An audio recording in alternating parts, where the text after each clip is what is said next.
TV ન્યૂઝમાં આપનું સ્વાગત છે। ભરૂચ જિલ્લામાં નગરપાલિકાઓ, તાલુકા પંચાયત અને જિલ્લા પંચાયતની બેઠકો માટે ઉમેદવારી પત્ર ભરવાની શરૂઆત થઈ ગઈ છે। તારીખ 10 અને 11 સુધીમાં તમામ બેઠકો પર ઉમેદવારી પત્ર ભરવામાં આવશે।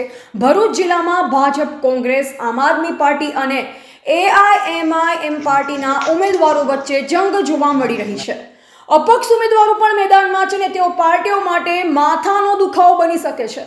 ભરૂચ જિલ્લામાં સ્થાનિક સ્વરાજની ચૂંટણીઓ માટે મતદાન 26 એપ્રિલ અને મતગણતરી 28 એપ્રિલે થવાની છે।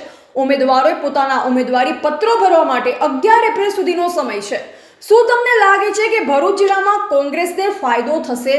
શું અપક્ષ ઉમેદવારો પાર્ટીઓના સમીકરણોને બદલી શકશે? Bureau report, Surat.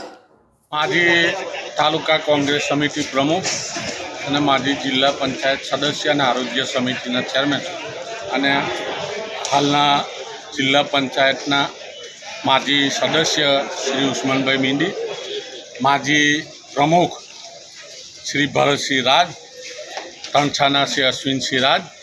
આજે आमोद तालुका पंचायत में कांग्रेस तरफ थी जिला पंचायतना 2 फॉर्मों અને તાલુકા પંચાયતના 10 ફોર્મોને રજૂ કરી દીધેલા છે અને ભૂતકાળની અંદર જે કંઈક પરિસ્થિતિ બનેલી છે અને આવનાર દિવસમાં આમોદ તાલુકા પંચાયત અને ભરૂચ જિલ્લા પંચાયતની 2 સીટો કોંગ્રેસની બને એવી પૂરેપૂરી ગણતરી છે।